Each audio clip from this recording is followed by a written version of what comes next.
Yes, that is right.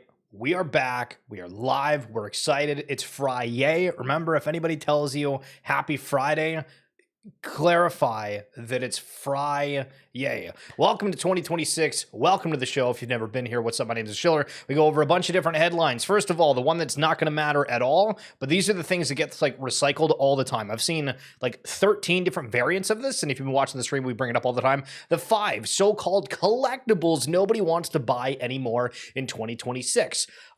Can you think what one of them is? What's on every single list of these? Take a guess. It starts with a B. 5, 4, 3, 2, 1. Well, if you said Beanie Babies, well, that is correct. But on the list, they have Wheat Pennies, which I've never heard of before, but the Lincoln Wheat Cent was produced to celebrate Lincoln's 100th birthday in 1909. All right, vinyl records, which I don't even know if that's accurate. We're literally seeing articles that were produced by Forbes and these other massive heads that were saying, yeah, people are collecting vinyls for the collectability and everything else. So, wrong answer. Beanie Babies, that is surefire one to do it. Stamps, cool. And then McDonald's Happy Meal toys. Phenomenal. When was the last time you went to McDonald's and actually wanted the Happy Meal toy? Now, before we get into the normal stuff, I want to bring up one other thing. Take a look at this. Somebody leaked, I don't know how, whatever, they do things, the WWE 2005 to 2006 roster contracts. And you look, and myself, I was a big Rey Mysterio fan, $414,000. And then you got, where is it? The Big Show is somewhere in here. I was literally just looking at it and I can't even find it. Son of a gun. It's way up here. $1 million. And then you can see on different people how they have like the salary and then like a little stipulation next to it. So John Cena, 1.7 million. And remember, this was back in 2005. First class flight tickets, hotel accommodations, and ground transportation paid for every week. Holy suffering succotash. Now, as per usual, we do have to showcase one of the cards just because we love them. Listen, Stranger Things, Dr. Alexi from the High Tech series. These things, one day, I tell you. All right, let's get into the news. We're going to start with some Pokemon stuff that is just unbelievable. Autographed Charizard Grails reportedly lost in the mail, later resurfaced for sale on eBay. So within the trading card space, we almost daily have problems of thievery, theft. How many other variants of the word can we say of criminal activity around everything? And the mail people, we got problems. A Pokemon collector says they sent a batch of rare autographed Charizard cards to PSA for grading via UPS in 2023. The package never arrived and tracking updates eventually stopped. Sometime later, the collector discovered the cards had already been graded and were listed for sale on eBay. Imagine, I'm trying to put myself in their shoes. How disheartening would that be? The cards were reportedly identifiable due to unique Charizard sketches and signatures by Mitsuhiro Arita. According to the card owner, the eBay seller claimed the cards were obtained from their boss, who allegedly works for USPS. Oh, man. What a greasy situation. And then look at imagine getting these sketches on them. That's rough. That's rough. You even get free feet pics with it. Unreal. And then on some better news, depending on your budget, I suppose, Stern Pinball and Pokemon. There is a new set that's coming out, or pinball machine, excuse me. I'm thinking sets as in cards. But for the premium variant, just under 10,000, and for the limited edition model, we're talking 13,000, and that's American. Oh my God. 30 years for Pokemon. We're going to see a bunch of different updates, releases, what have you. This is probably the coolest thing. They got jackets, and then they have, I tried to look through it. There really wasn't many outside of like these three. I think there's like a Blastoise one as well, but otherwise, if you're interested in that, hell yeah. So yesterday, no credits. What's up, homie? Much love. You as well. Hope you're doing well. What's new and exciting in your life? You tell me the most exciting thing that happened to you this week. Yesterday, we did a stream talking about, is crypto going to affect the trading card markets? Because there is definitely an overlap, right? We've seen where there is a lot of people that have potentially extra disposable income that go absolutely crazy in collecting various things. And if If you haven't looked, the market, woo, did it ever come back pretty aggressively compared to yesterday? We'll see what ends up happening, but we go from questioning how does that look if crypto dies to, well, what happens if crypto ends up doing quite well? And then the conversation then goes to, well, what happens to these trading cards? Yesterday, James Rodriguez, the Colombian superstar, Major League Soccer, ends up signing with Minnesota FC. I've been clamoring about the fact that I think that the Major League Soccer league as a whole is incredibly underrated. If you haven't watched soccer in a while, highly recommend it. The season is coming up and they've had a bunch of stars, and I think that overall, in terms of when you watch your daily sports center, if you're somebody that watches sports, Major League Soccer is going to be there. This is weird, but also shows that people can make anything out of something. This person is making a ton of money from putting advertisements on their toilet. I'm a Millionaire, Part 4. Special Giveaway Edition. Here's how it works. I have 3 tiers of pricing. For those on a budget, we have economy spots all over the bowl. Premium economy on the bidet controls, and for the big dogs, first class on the center lid, bidet nozzle, and inside the bowl. Let's see who bought a spot today. 3, 2, 1.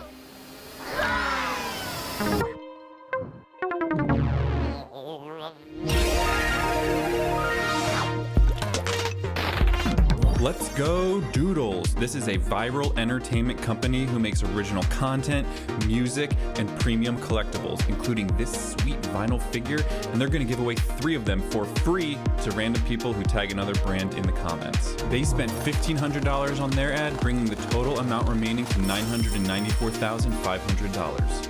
Tag a company you want to see sit on the throne next. So welcome to 2026 and the way that entrepreneurship works. How unreal is that? Kind of, I mean, everybody's theoretically got a toilet. You just need a good setup, and then the projector, and then a little bit of notion or graphical know-how, if you will.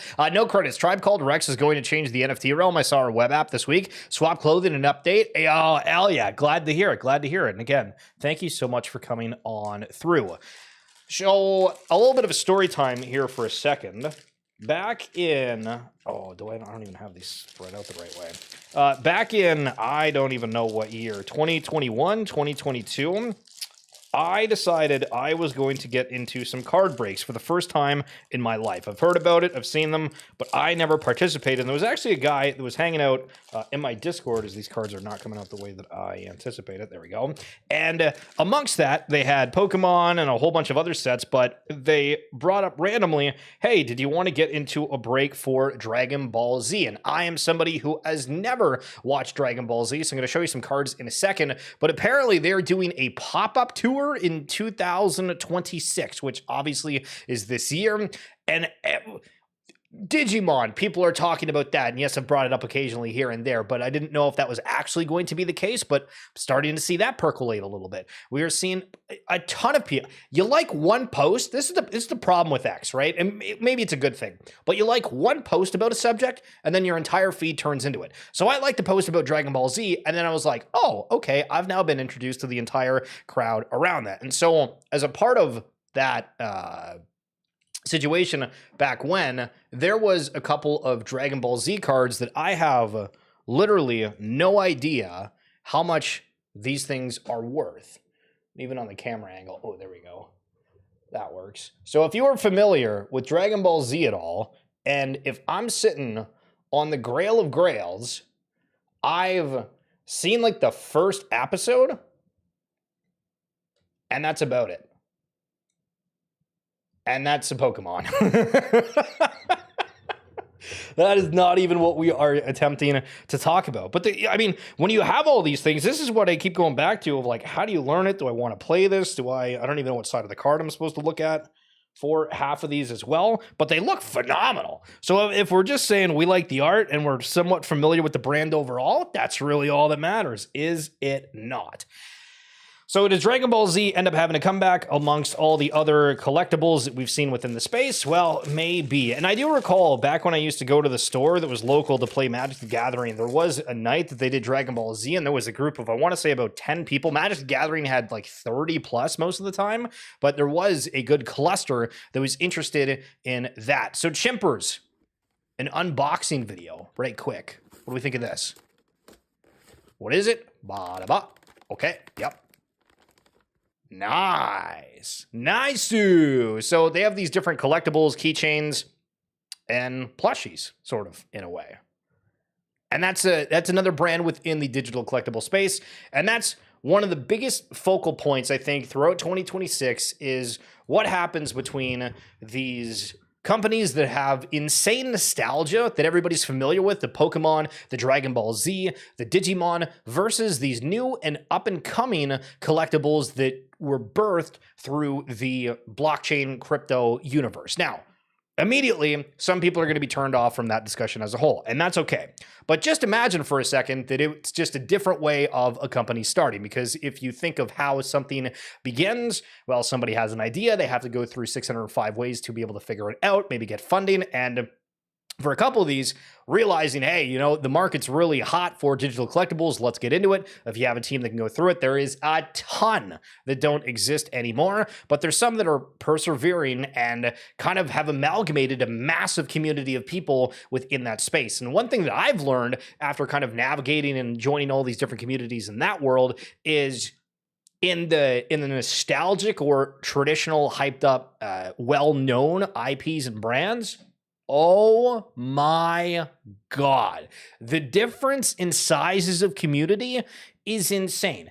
Right now, you could go and try to find some insights on some of these different brands from the digital space, and you'll find a handful of creators covering it. You switch over to any of the other ones we've talked about, and we're talking potentially hundreds of thousands of people just from the content side that are pushing things out regarding, and not to mention the super fans, the collectors of everything.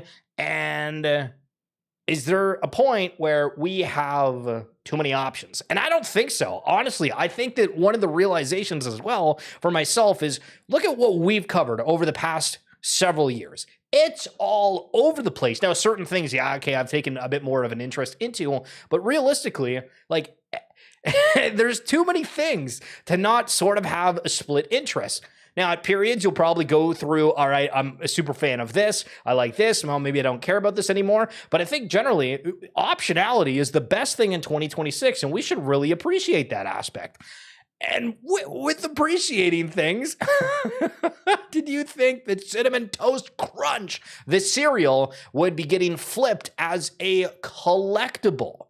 So the K-pop Demon Hunter IP did something with Cinnamon Toast Crunch. They accidentally listed it 10 minutes early, sold out in seconds, as does a lot of limited time releases for anything. And people are already trying to sell it for $80 a pop. The difference between this and Cinnamon Toast Crunch, like a normal box, just the way that the design is on it, the artistry, people very much care about the art. And then we're seeing other things where this virtual pop star Hatsune Miku has released her own line of hot sauces, costing $18 a bottle. We've seen creators try to do cookie brands and everything else under the sun.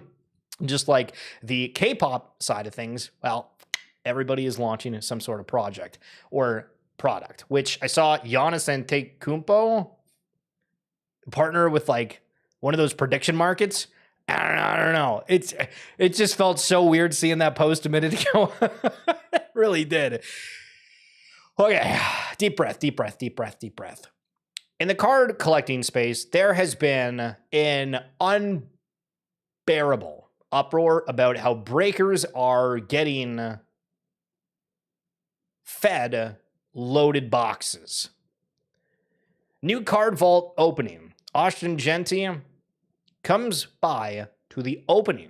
The team has him open a box. Immediately gets a 1 of 1.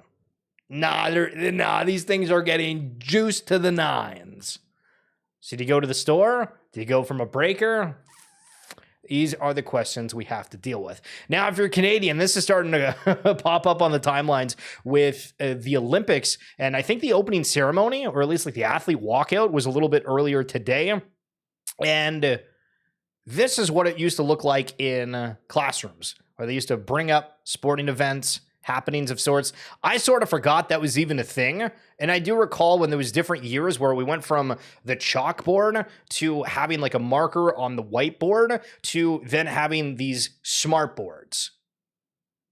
And it's funny to think about like how many times teachers would have to learn something. And there was one year where there was a kid that had like hearing aids or whatever, and they installed like speakers in the room. So the teacher then had to like wear a microphone every day in class. And I was like, man, that's got to feel official presenting to a bunch of youngins every single day. Hell yeah.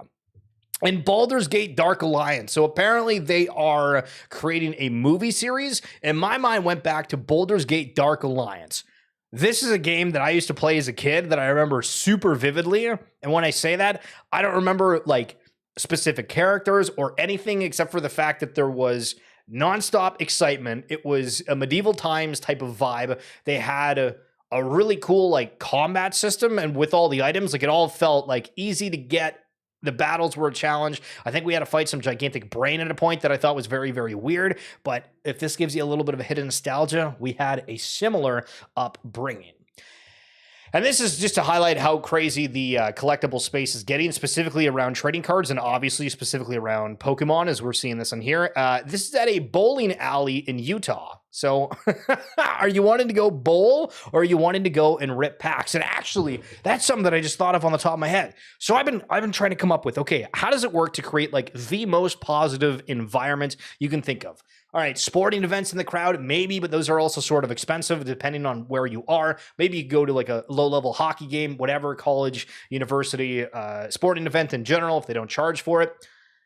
But is it ripping packs? And then you go and you're like, oh no, ripping packs is super, super expensive. But can you imagine if there's a store where they have it, where it's like a part of the ordeal, where you go, you're with friends, maybe there's like a scanner where you can see the value of these things and you have challenges, and it's all based off of trading cards and meant to be good vibes. You could have people that are playing the different games if they want to. You could have people that are ripping the packs. I mean, I don't know. That sounds like $1 million idea. Now, I need you to think for a second, and this is the last thing that I'm going to leave you with.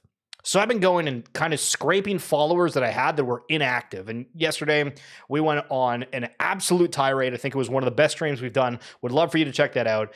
But I've been going down and finding these old collections that used to follow me. And this is one of them. And the character with like the chain ball thing up there on the top left, or your right, I'm trying to think of how you're looking at it.